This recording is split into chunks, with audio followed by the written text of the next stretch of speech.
So here's something you've never seen before. Someone reusing the same tier list for a different video. There's a reason for that. I don't really consider the handhelds like actual traditional, like actual consoles, but they do deserve their own ranking. I do think that. So with that said, I reset everything. I had to remake these again. As I said last time, perfect as is, they're not perfect consoles, but as they are, I think they're fine. And then you had the great, good, okay, terrible, no opinion, all that good stuff. Also, I completely forgot about the Ouya. Let's make amends of that.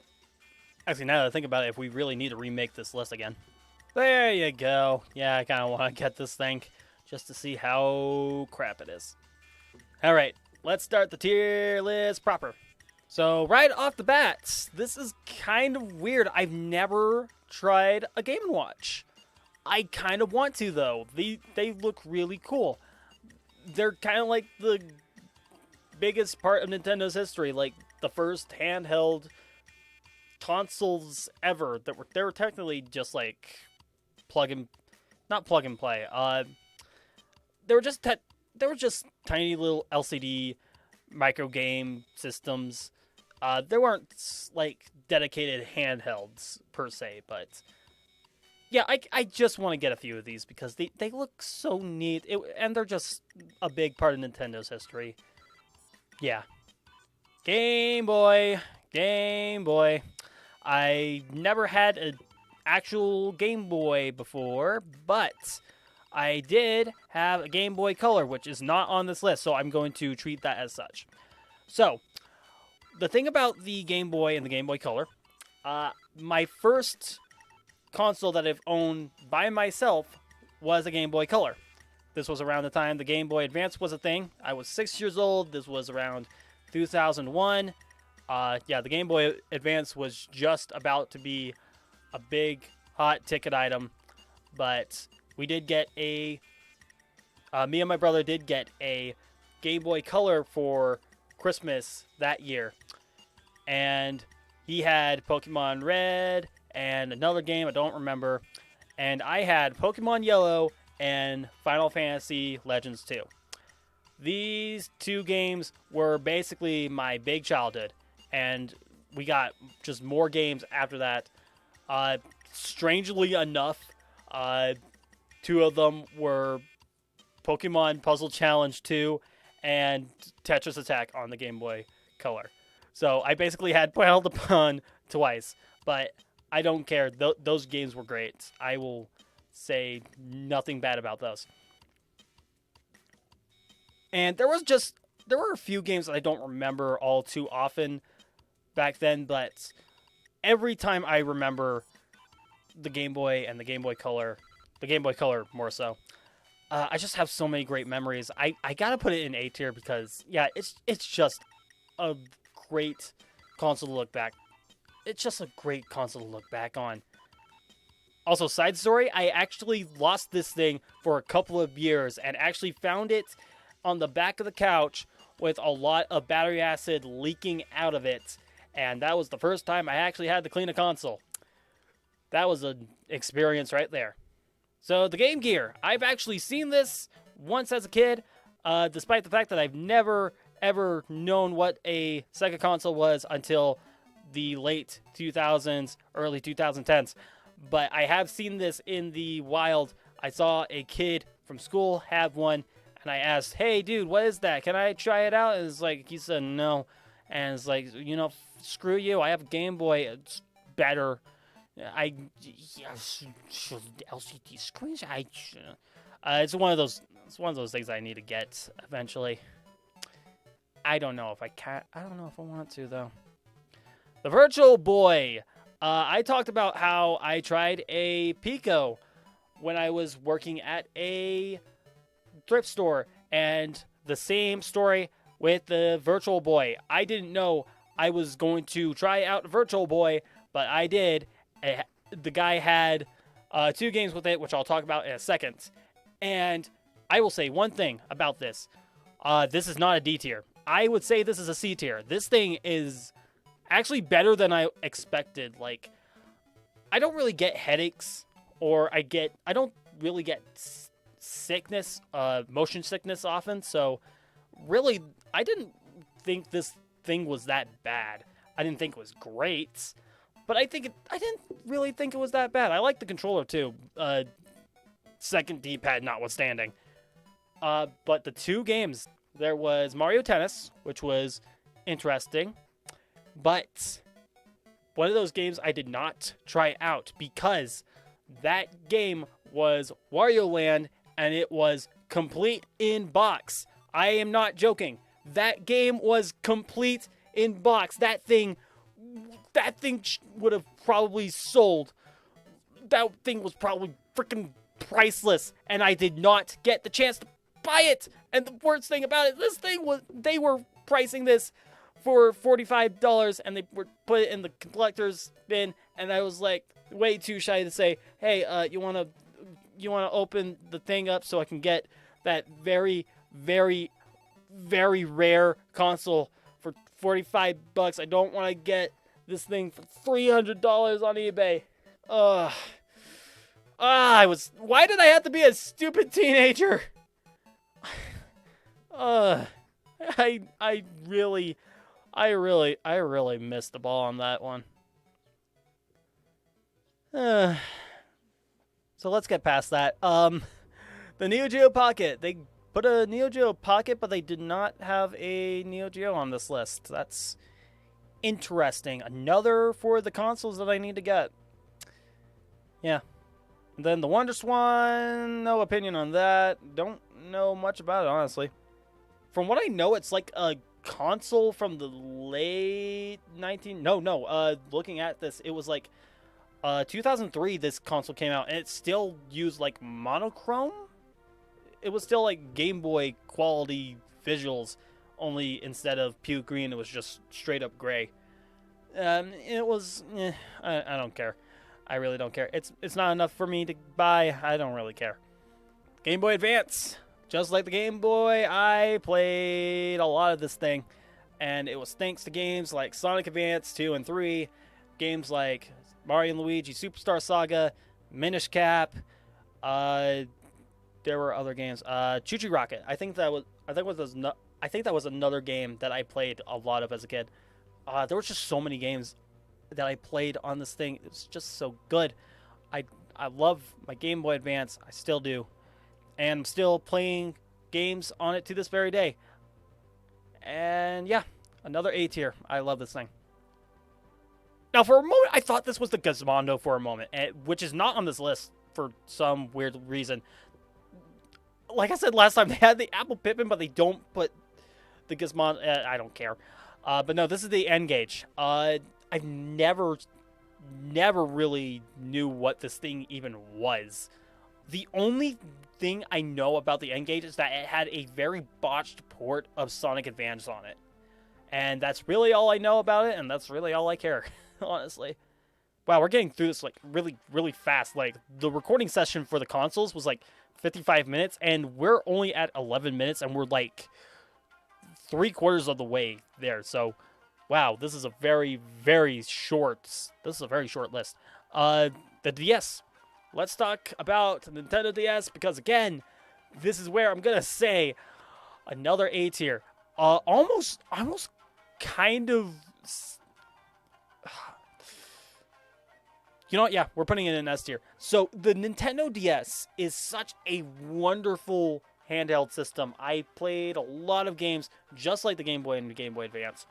But the thing was, there was just so many games that I played, not just on the DS, but when I played several games on my emulation phase. There was just so many great games I remember on this thing.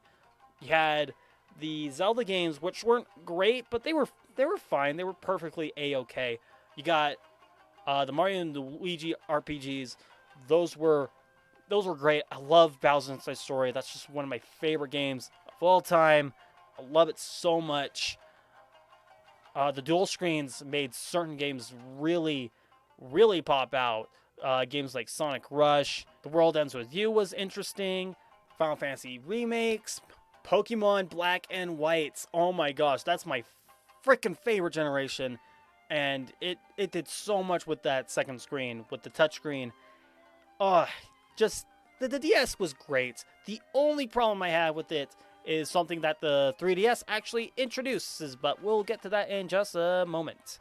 So the PSP, I don't really have a lot of things to say about this one.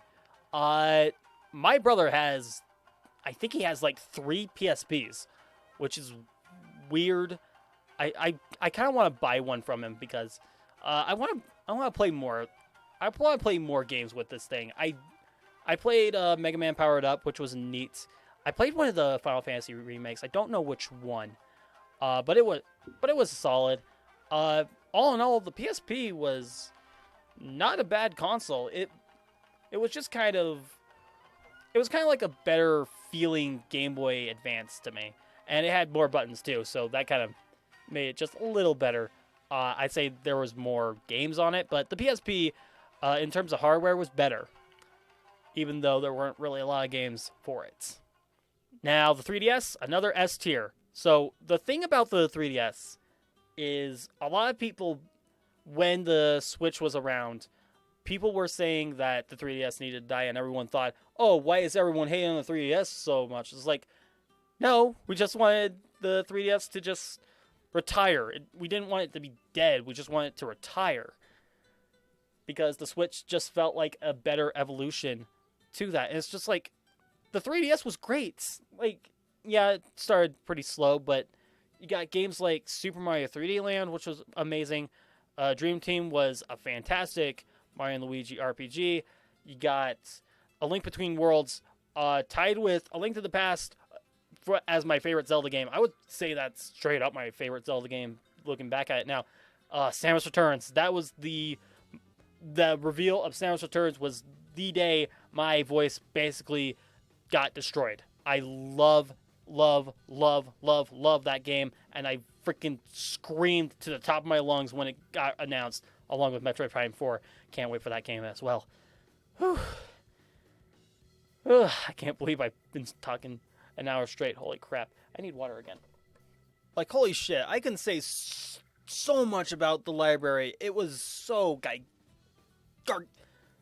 gargantuan, man. Like, I would say that a lot of people say that the DS had the best third-party support and the 3DS had the best first-party support, and I completely agree with that. There were certainly outliers to both of those claims, but when you really look back at it, the 3DS was basically both of those, and it was just fantastic. I've also said this a couple of times before, but when I got my 3DS, which is actually the same model as the one on this tier list, actually, I actually got this thing for $100 from a guy that was just wanting to get rid of it, I suppose. And the guy had the Ambassador program on it, so I basically had 10 Game Boy Advance games, 10 NES games, and a couple of other games for basically free and just a little more. I was basically getting more money off of this. It was the best deal that I'm ever going to get. It's just wow. And I will be one of the very few people that actually has all those games on a brand new Nintendo 3DS XL. Ugh. Why did they have to put new on everything? And last but certainly not least, the Vita. No opinion. My brother has one, but I need to get one for myself. So, yeah. It's another console I need to buy. Oh, good lord, I'm done. I am done. Like, I can't believe I'm almost about 18 minutes of recording this, and there were no terrible consoles from what I played, by the way. I maybe these two are terrible, but I've never tried them, so we're just going to put them on the no opinion. This would be terrible, but that's not a handheld, so not really applicable here. But yeah, that was kind of the list. But let's recap on all this. That's S tier, of course. I think I put this on the B tier. Yeah, I think I put this on B tier. These are S tier. I think I just put this on a no opinion. I think I'll put this on the consoles need to buy too. I think this was okay. This was need to buy. Ugh, that's freaking expensive. Need to buy. S tier. Need to buy. Apple Pippin. No opinion actually. No, we'll just put it in terrible. Nintendo 64. I think I put that in B. S tier. C. A. B. A, C, C. Oh no, B. B. I put it on B. C. Put this in C, I think. Yeah, and I put that in C too. Put that in B. Put that in A. Put that in. I think I put that in B actually. If I didn't before, I put it in B now. Switch is B. Switch is high B actually. And nah, yeah, I don't really know. There you go. That's it. We're done. Yeah, that's the entire tier list for both the handhelds and the consoles. I hope you guys have a lot of things to say. I await your opinions down in the comments. If you didn't put your opinions on the comments on the last one, put your comments on the all that stuff. Yeah. So you know, stay safe, wash your hands, please wear a mask. I know a lot of people are saying that people die from it. As a person who actually works in retail, I had to wear that for about 3 months, and I'm still alive. So please wear a mask. So we're just gonna put this